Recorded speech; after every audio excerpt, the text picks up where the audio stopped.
Halo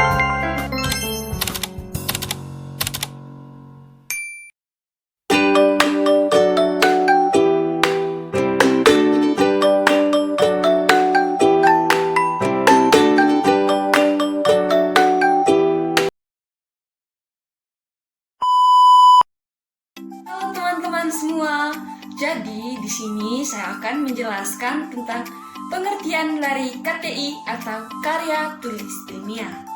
Nah, di sini saya memiliki dua penjelasan. Yang pertama yaitu menurut KBBI atau Kamus Besar Bahasa Indonesia.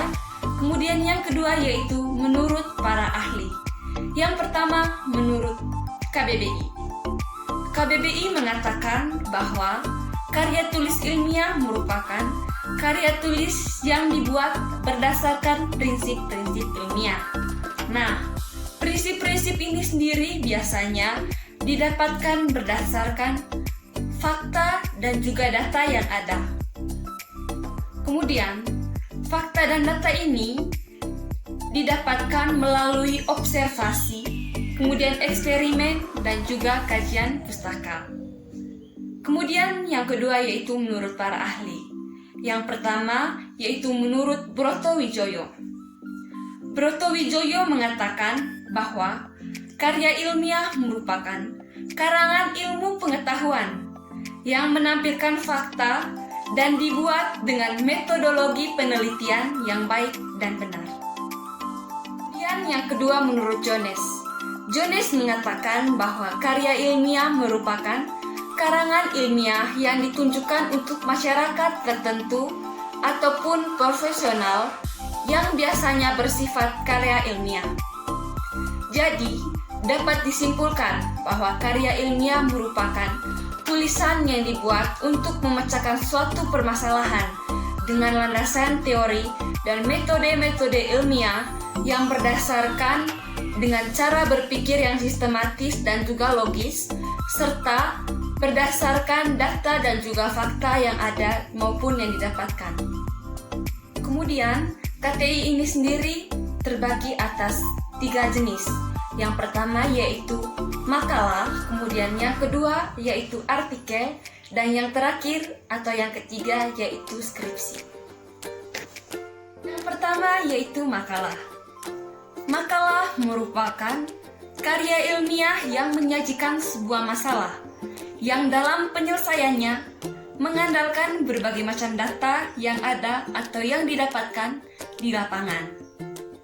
Kemudian, sifat makalah ini sendiri yaitu memiliki sifat yang empiris dan juga objektif.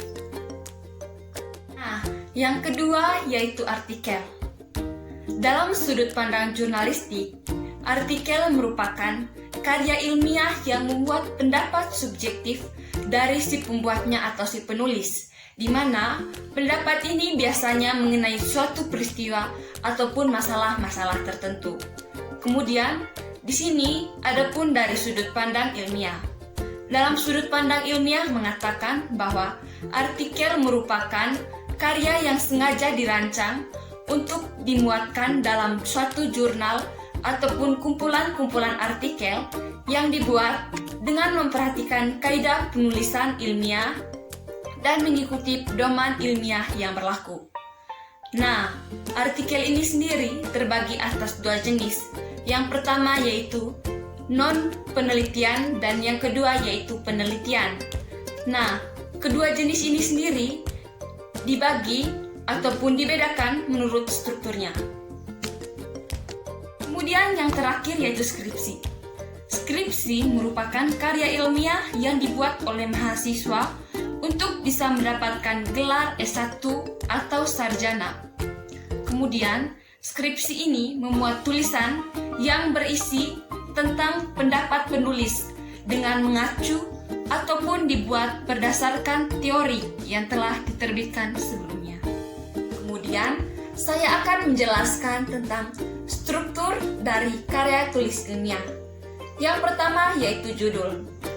Judul ini biasanya terdiri dari satu frasa, kemudian dia dituliskan secara jelas dan juga lengkap. Biasanya, judul ini mencerminkan hubungan atau keterkaitan antara variabel. Kedua, pendahuluan. Pada pendahuluan ini terbagi atas 4 bagian. Yang pertama yaitu latar belakang. Pada latar belakang ini biasanya menjelaskan tentang alasan mendasar sehingga pentingnya dilakukan suatu penelitian. Kemudian yang kedua, rumusan masalah. Pada rumusan masalah ini biasanya menjawab pertanyaan mengapa dan bagaimana. Kemudian yang ketiga yaitu tujuan penelitian. Seperti yang kita ketahui, pada tujuan penelitian biasanya menjelaskan tentang tujuan-tujuan apa saja dilakukannya suatu penelitian. Kemudian yang keempat, manfaat dari penelitian. Tiga yaitu kerangka teoritis. Kerangka teoritis ini biasa juga disebut dengan kajian pustaka atau teori landasan. Biasanya pada kerangka teoritis ini ia mengidentifikasi dan juga mengkaji berbagai teori yang relevan serta diakhiri dengan pengajuan hipotesis atau penelitian kuantitatif. 4 yaitu metodologi penelitian atau tahapan-tahapan penelitian. Tahapan-tahapan penelitian ini terbagi atas 3 jenis. Yang pertama yaitu metode deskriptif, kemudian yang kedua yaitu metode eksperimen, kemudian yang terakhir yaitu metode penelitian kelas. Yang kelima yaitu pembahasan. Pembahasan ini akan menjawab pertanyaan-pertanyaan yang terdapat pada rumusan masalah pada bab 1. Kemudian yang keenam yaitu simpulan atau saran. Biasanya ini berisi tentang kesimpulan dari keseluruhan tentang penelitian yang telah dilakukan dan saran-saran yang dapat diberikan. Kemudian yang terakhir yaitu daftar pustaka.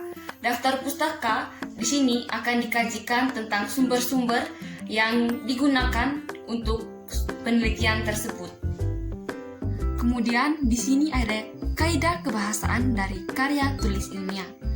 Kaidah kebahasaan ini terbagi atas 6 bagian. Yang pertama yaitu menggunakan kalimat yang efektif, yaitu kalimat yang strukturnya disusun menurut pola yang benar sehingga dapat dipahami dengan cepat dan tepat. Kemudian yang kedua yaitu tidak ambigu, artinya kalimat yang digunakan tidak dapat menimbulkan artian yang ganda. Kemudian yang ketiga akurat, yaitu kalimat yang digunakan berdasarkan data dan fakta yang ada. Kemudian yang keempat yaitu menggunakan kalimat yang bermakna denotasi atau makna sebenarnya dan tidak mengandung makna kiasan. Kemudian yang kelima yaitu kata ganti yang digunakan bersifat umum. Kemudian yang keenam yaitu dominan menggunakan kalimat pasif.